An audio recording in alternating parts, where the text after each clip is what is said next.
Welcome to the Patient Voice South Autumn and Winter web seminar programme, and this is the first in the series, Commissioning through Inclusivity. We start with Sarah White and Nicola Venus-Balgobin from the charity Sense, which works for the needs of deafblind people, and the aims of the programme today are on the slide here, and the programme starts with Sarah outlining the main benefits and policy reasons why inclusivity is important. The seminar then goes on to look at some of the practical details of doing that, partially looking at the particular examples of the needs of deafblind people, but also enlarging the concept to inclusivity for people of varying needs who can be taken into account in quite practical ways, both in the provision of services but also in the way that commissioners contract for those. So we start the seminar then with the benefits of the inclusivity within commission. The best of intentions, seeing it from that perspective, and often that person who is sat in the waiting room observing how things are working, that expert advice can be really valuable. But also, not just in the waiting room atmosphere, but also in terms of referral pathways and getting the link up between health and social care. And I think all of that, those expert advice, because as well many people have been in the system for a long time, so they know what they need, or they know how systems work, and often they can say, yes, you can refer me to this service, but I know that they work in this way. So having that expert advice and knowing they've been involved in service provision for a long time can be invaluable, because they may well have also seen a number of manifestations of the similar service. Patient engagement and empowerment. I know it gets used a lot at the moment as a term, but I think it really is key, and I've seen it with some of our service users who have been getting involved with healthcare, with projects with NHS England and other projects, and just seeing how they really have a sense of ownership now over the services that they attend. But also they feel that they have the tools they need to be able to get the care they need.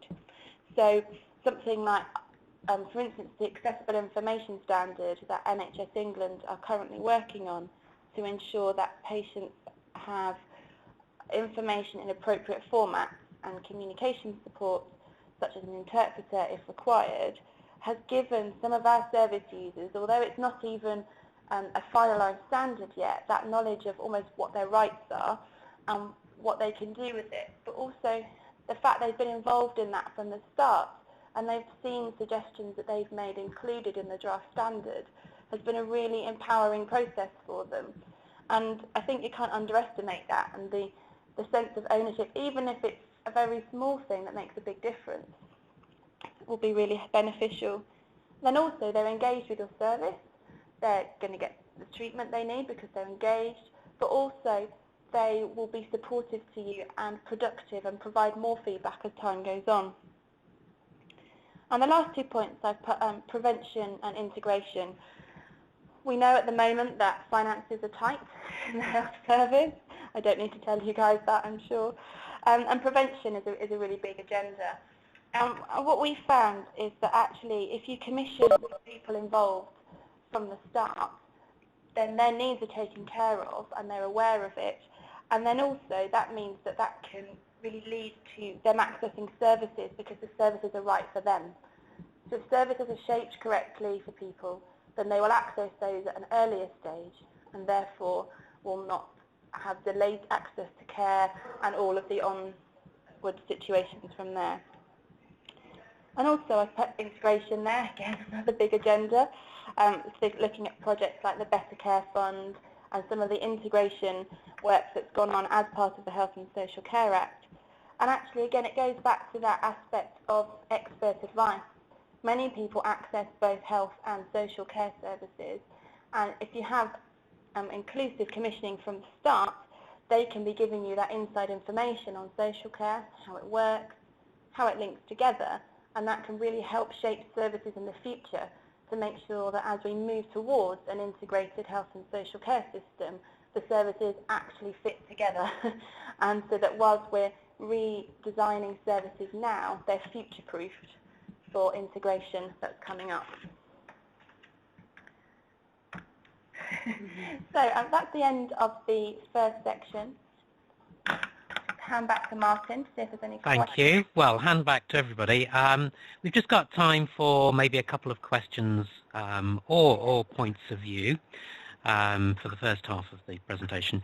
So if you'd like to indicate if you do want to ask a question, either by typing in the chat box or by finding the raise your hand icon, and then I can invite you to ask your question. So any questions for anybody, or statements or points of view?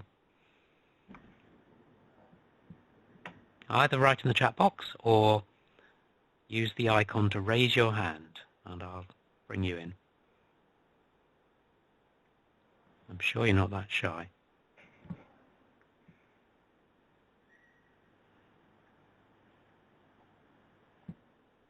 Maybe you're just thinking. So, Nicola and Sarah, shall we carry on? It gives us more time at the end for questions.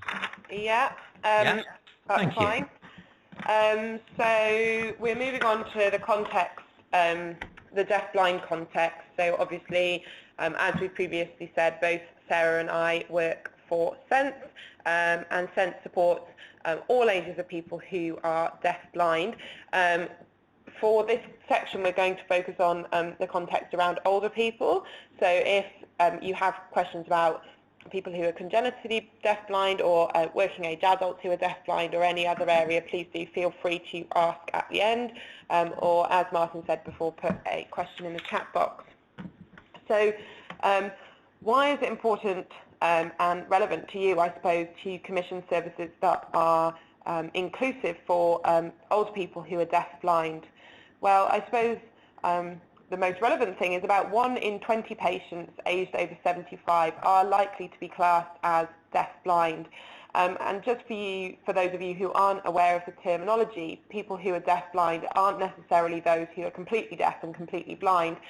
They often have, particularly in the older age group, some level of hearing and some level of vision. So they may well communicate via speech, but they may still need adjustments in the way that you support them.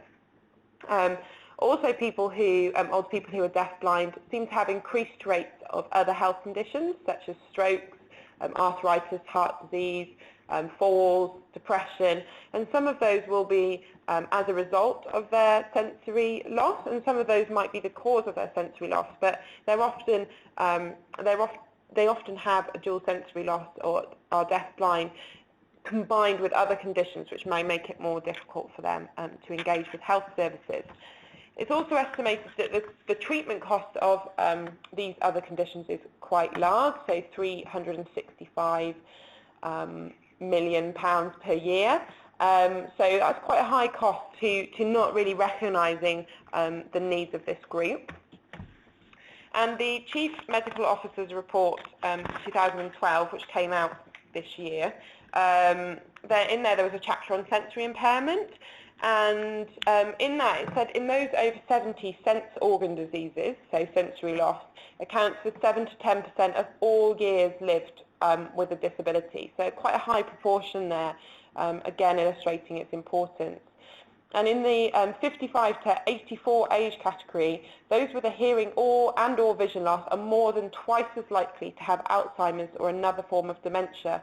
So again, it's that idea that there are 2 or 3 or more conditions all co-occurring, and so it's really important to recognise people's sensory loss amongst all those conditions, so that you can make sure that the information you're giving people on self-care, medication, ongoing treatment is being received and understood by that person in a way that's accessible to them.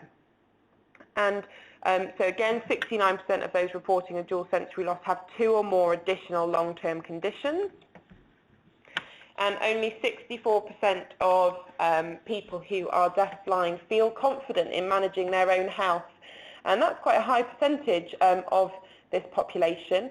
And it's obvious that there are links there with communication and the information that they receive, from health professionals on the treatment of their conditions, firstly. So understanding their condition, understanding how that might present, and understanding how they can self-manage that, but also ongoing how practically whether they will be able to manage that. So as an example, a lady I used to work with went in for an operation on her cataracts, came out with eye drops, but because she had no vision in the other eye, which didn't have a patch over it, it meant that she couldn't actually put the eye drops in, but she'd just been sent home with the same process as anybody else who has a cataract operation. So again, she obviously didn't feel confident in managing that ongoing treatment because she wasn't able to do it. And in terms of health-related quality of life, being deafblind has a significant impact greater than having a single sensory loss. And those who are deafblind experience higher levels of anxiety and depression than those with a single sensory impairment. And the last kind of quote on this slide is about how important appropriate support can be to having a better quality of life. And I think that also highlights that importance of joint working, again, as Sarah mentioned, across health and social care. So where perhaps the services that you're delivering or commissioning, maybe it isn't their responsibility to provide that specialist service, and maybe it is the responsibility of local authorities, there needs to be that kind of cross-sector working to ensure that people, if for example, a GP's identified somebody has a hearing and a sight loss, that then that person gets the information that they need and the referral that they need to then maybe get an assessment from another person. So that's really crucial. And I just think it's really helpful to give some real-life context, I suppose, so kind of where healthcare goes wrong, I suppose, and where people have faced issues. I've just got a couple of examples here, and these are people who've spoken to us at various events and opportunities and shared their experiences.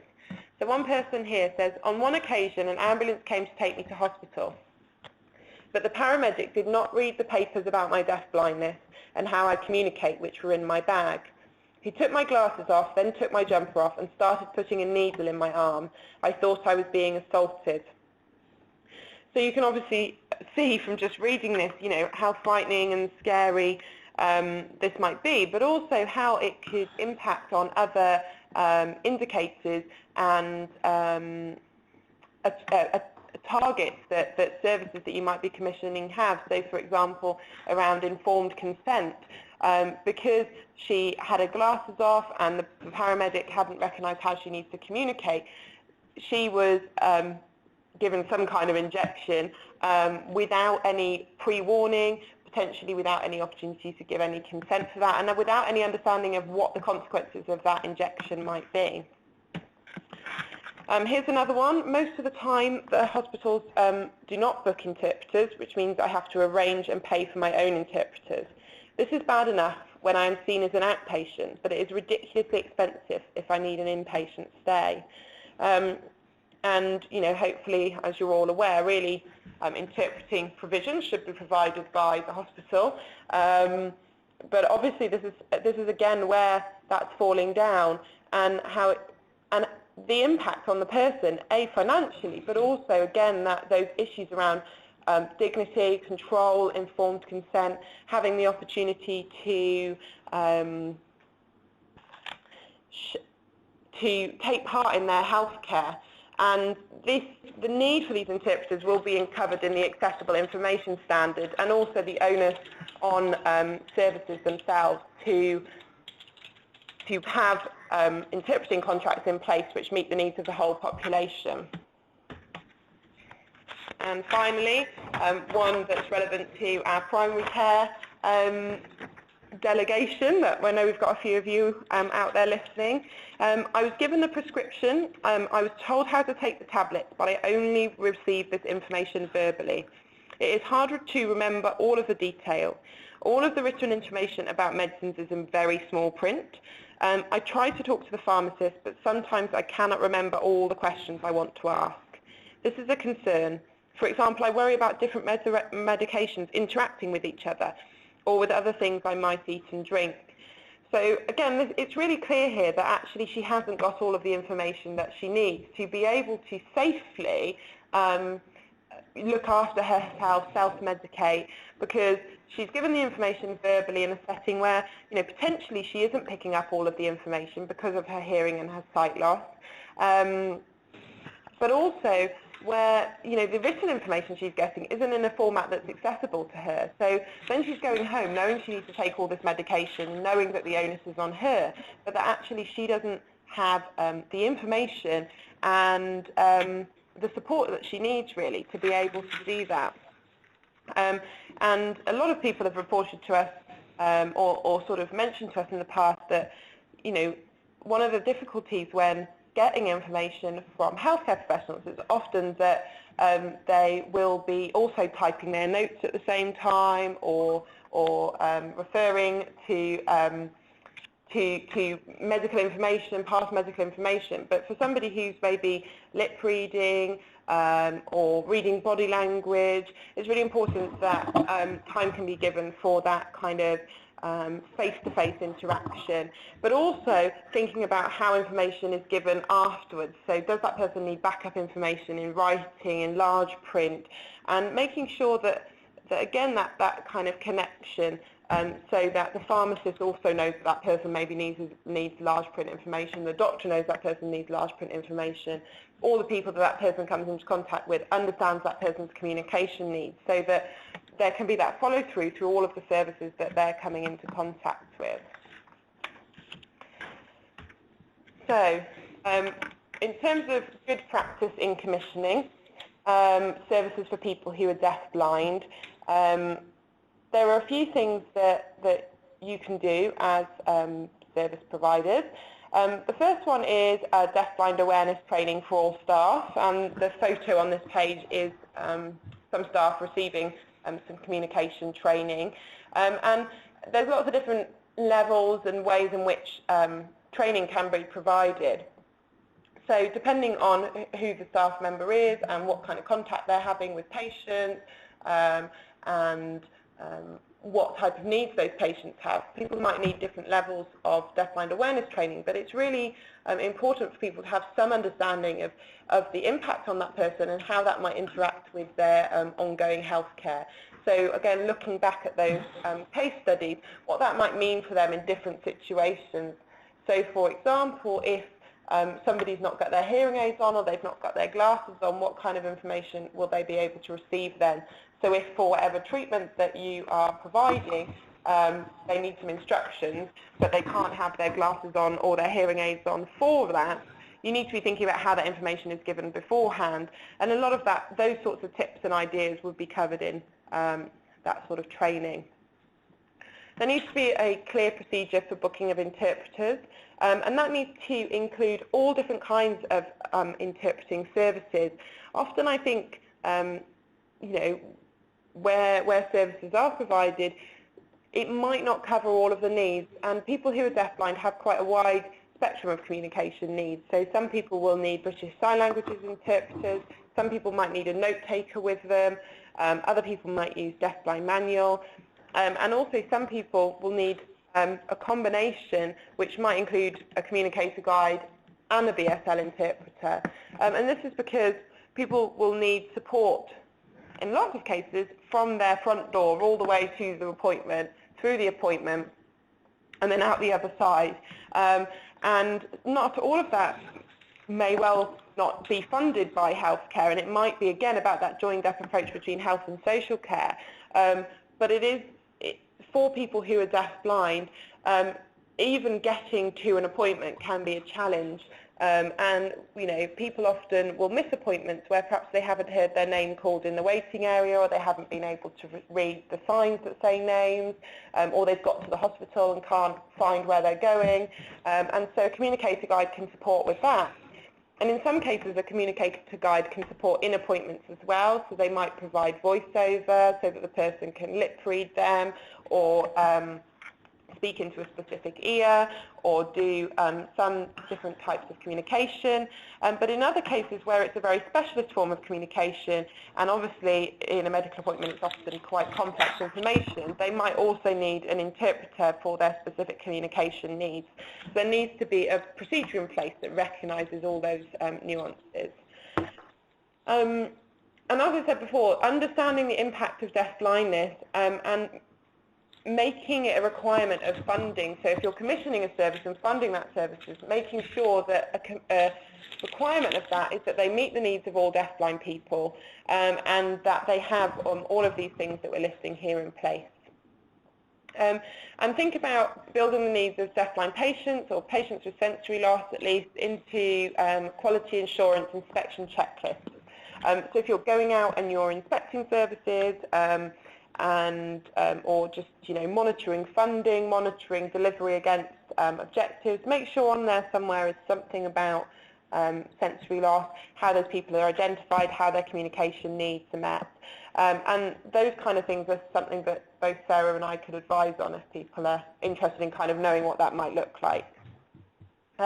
Also, if you're responsible for joint strategic needs assessments in your area, thinking about whether the needs of deaf-blind people are included in those. I know some areas will have specific JSNAs for sensory loss, others will have it included. But again, when we go back to those statistics about the numbers of people who are deaf-blind, and again, if you widened out those statistics for people with sensory loss, you actually, particularly in the older age group, start to look at a much larger percentage of the population. And when you start to look at those costs, the cost of not recognising their needs is quite large. And finally, ensuring that deaf-blind patients' voices are heard when consultations take place. So, earlier when Sarah was talking about kind of the policy context and what that might look like, there's a real emphasis in a lot of that policy around patient and public voice, and I think Sarah in her section is going to talk a bit more about how you might be able to do that. So I'm going to hand over to her. So a big part of my role in the last 18 months has been making sure that not only deaf-blind people but people with disabilities can participate in healthcare. And as part of that, I've been doing some work last year around clinical reference groups, which some of you may know are part of sort of almost advisory groups for NHS England on their specialised commissioning work.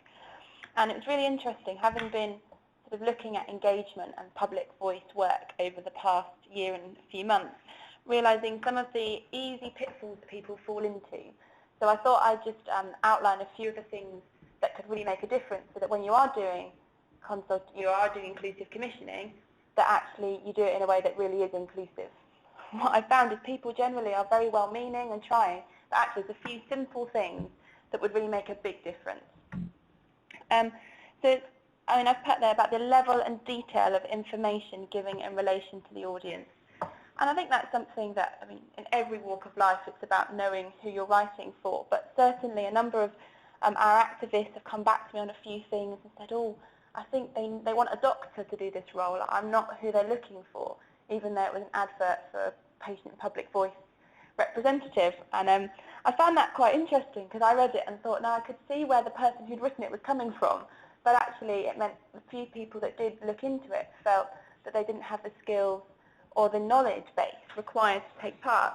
And I think in a time where the NHS is quite confusing these days, and I'm sure we all refer back to the King's Fund video occasionally just to remind ourselves how it all fits together, that actually it's confusing enough sometimes for us, but let alone for a member of the public who maybe only accesses 1 or 2 or maybe 4 different services, to understand how that fits in both in local commissioning and national commissioning can be quite a challenge.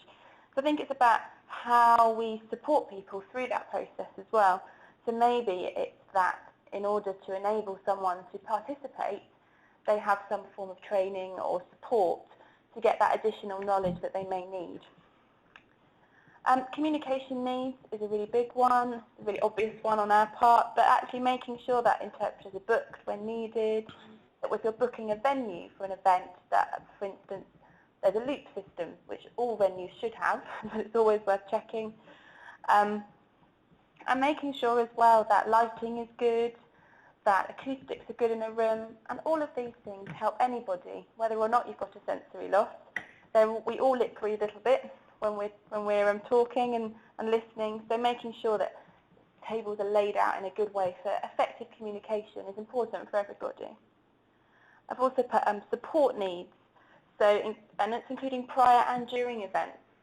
So again, some people may need a little bit of help with giving some context to the information that you're providing in the event or that you want them to feed back on, but also looking at, is a communicator guide, like Nicola was saying, necessary? So whereas they may not need a formal interpreter, actually is someone coming to take a few notes for them so that it takes the weight off their mind?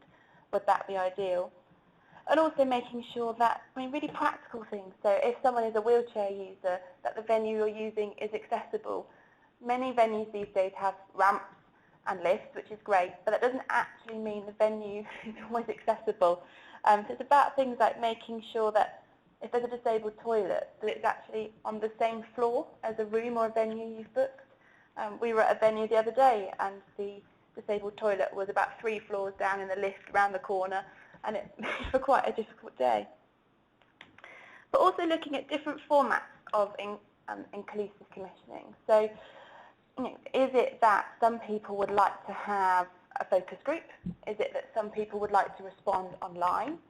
Is it that some people would like to get involved in a waiting room? It's about thinking where and how you can get that inclusive voice from people. Often, as I'm sure you find, it's the same people who respond to queries and calls for support. And actually, it's often about those voices who you're the least heard that are, not that those who do pipe up are important, but it's about making sure you've got representatives from all around. And so often it's about not thinking how can we put on something or provide something for people to come to, but how can we go out to those communities? And that kind of links in with the next point. Are there any voluntary sector organisations out there who have social groups or support groups? Are there carers days that you can go to? Are there groups that already exist? Can you sit in a waiting room? Can you go to the local library? And all of those things that people may access on a day-to-day basis so that you can get that extra voice that you may need. And again, almost those small snapshots of, actually, while I've been sat in the waiting room, I've noticed that you've got the TV on, but it's quite loud, and so I can't hear my name being called. And that can happen as well with commissioning. So actually, while I've been sat in this waiting room, I've noticed that this doesn't really make sense to me that I'm here, because I've just seen on the wall that you run a service halfway across the town, which is much nearer to my home, but you sent me here. So it's often about those thinking about how services are shaped to make sure that people's needs are taken into account. The last 2 points. So providing and supporting opportunities for cross-departmental and sector working to ensure holistic support for an individual and their families. That sounds like a very snazzy sentence, I know. But it's basically ensuring services to work together, because as we said earlier in the integration agenda, actually services have got experience from learning, and often, rather than reshaping the services purely with the patients and public in mind as well, it's worth talking to clinicians and people who run the services to find out what things have worked and haven't worked in the past. Certainly, I've been involved in service restructure in the past, where they came up with a plan that sounded wonderful, and they implemented it before we had a chance to look at it. And when we looked at it, we said, oh, it's not going to work because of this. So actually, often using, like we said about using carers, but also using clinicians and service managers as experience. And working with different sectors. It may be that if you're trying to provide a service that's really inclusive for deafblind people, it may be that you approach the local sense service. And the voluntary sector, I think, has a real part to play in commissioning for inclusivity. Many voluntary sector services are also service providers. They have that knowledge, but often have a wealth of knowledge in supporting people for a very long time. It's about insights, but they may also be able to provide you with opportunities to meet with and engage with their communities they support. And again, that fits in with the next point about including key area needs in the JSNA, but also ensuring that staff have some training in this area, because it is hard to know everything about everything, but to know what you're looking out for can be really beneficial. And so even if you have one person who's got a specialist knowledge of sensory loss and one person who's got a special knowledge of disability, and maybe it's not that they have that knowledge themselves, but they know someone they can ask. So it's making those links with the voluntary sector and the community sector around you to find out what the learning and experience they have that can aid you with your commissioning. Okay, so we're coming to an end now, and I've just skipped to a slide with our contact details. So hopefully a few of you will have some questions shortly, and I will shortly hand over to Martin to lead that. But if anything comes to you after this session, then please feel free to contact us. And as we said at the beginning, you will be getting the slides after the presentation, and on the last slide you'll see some useful links as well as those that are embedded in the presentation earlier on around policy, around people who are deaf-blind, and also supporting people with learning disabilities and autism. But I'm just going to leave our contact details up for the question and answer session, so you've got it there. So I'm just going to hand over to Martin. Thank you very much, Nicola and Sarah. I hope for everybody that's been a comprehensive look at both the important policy reasons and benefits for including people who are deaf-blind and others in our commissioning. What I'd like to do is to pass over to you in the seminar, the 7 or so of you, and see if there are any questions. If you'd like to either put those in the chat box to everyone, or if you want to pose those questions by voice, just raise your hand to let me know, and just introduce yourself. And you can either, if you've got a question, that's great for Nicola or Sarah, but if you've got an example from your own working commissioning that you'd like to share, that would be great too. So over to the rest of us in the seminar. Any questions, any observations or examples? Just raise your hand or type something in the chat box.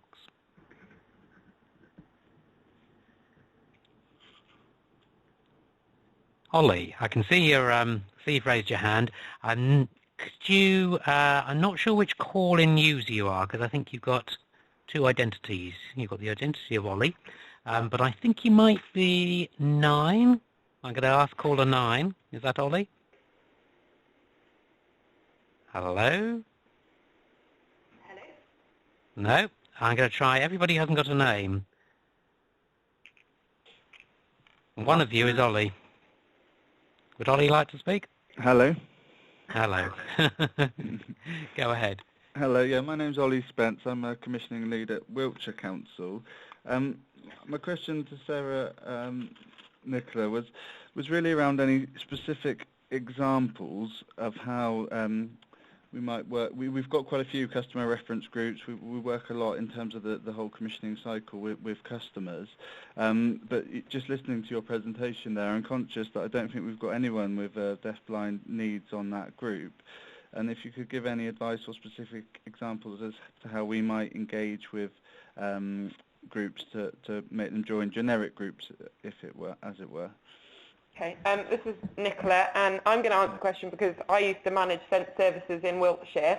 So we do have quite a big presence in Wiltshire, so it is a shame that we haven't got anybody on any of those reference groups. Yeah. One of the ways in which we might be able to support you is actually putting you in touch with some local people on the ground who might actually be able to identify service users who might be interested in taking part. So if you could email me after this, so I've got your email address, I'll send you some contacts. So that's kind of point one.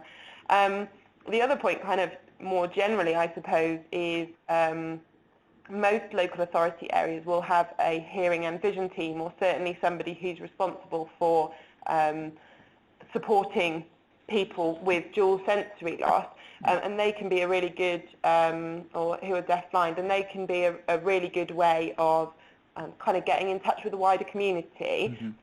In Wiltshire, they're based in Devizes, and they are a very strong team, and they do have a deafblind social club that they run quite regularly, so that might be a really good place for you to get in touch with, and maybe if there's somebody who can go along to that, or again they might be able to suggest some people who are quite active and keen to be involved, and I can certainly think of a couple of people off the top of my head who might be interested in being involved, who are quite keen in terms of sort of doing some kind of almost sort of they've been involved in kind of campaigning and stuff like that in the area, who might be interested in kind of feeding into healthcare. So I would encourage you, in the case of Wiltshire, to email me afterwards. I can put you in touch with people. But if there's anybody else who's interested in that area, local voluntary sector, it's worth contacting us to see if there's local sense services, but also the link in with local sensory support services. And also, as a public policy team, we have an activist network, which are who are people who are generally deafblind, or carers of people who are deafblind, or interested in the work of sense, who take part in any consultation activities, and we can disseminate anything. If you've got any groups that you'd like people to be part of, we can always check that database and see if we've got anyone on there who we know is active and keen to be involved. And the same goes for our membership. We have a membership bulletin as well. And this is the same for probably most voluntary sector organisations will have something like that, where you can contact the membership of an organisation. Although I will just say, something we come across a lot, we don't have contact with every deafblind person in the country. So it's important to know that whilst we can point in the direction of some people, there will be many out there who don't seek the services of sense, which is fine. But it's important to know that the voluntary sector aren't the only ways of getting in contact with people. Okay, thank you very much. No worries. That's really helpful. I'll send you an email, I think, and yeah, that's really great. Thank you. And yeah, I do know the guys in the hearing and vision team, and as I say, it's more just I think there are existing groups, but it's making so we use our customer reference group to evaluate our tender bids, all sorts of things, and it would be good to have some representation on that from some of the perhaps more the specialist groups as well. Yeah, brilliant.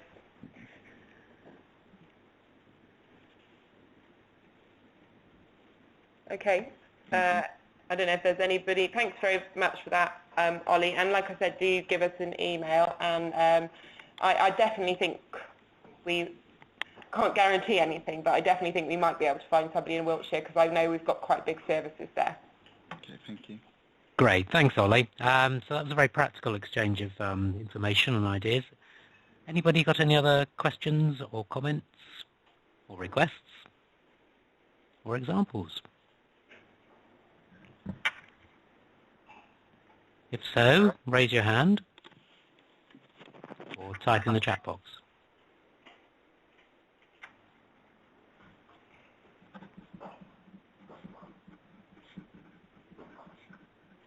Looks like everybody has had a chance to ask a question or to raise a point, so it's probably time to move on to finish the seminar a little early, which is great. Just to thank you all, those who are still in the seminar, thank you so much for joining us. Thank you for joining us, in fact, on the first of the Patient Voice South Learning Programme seminars.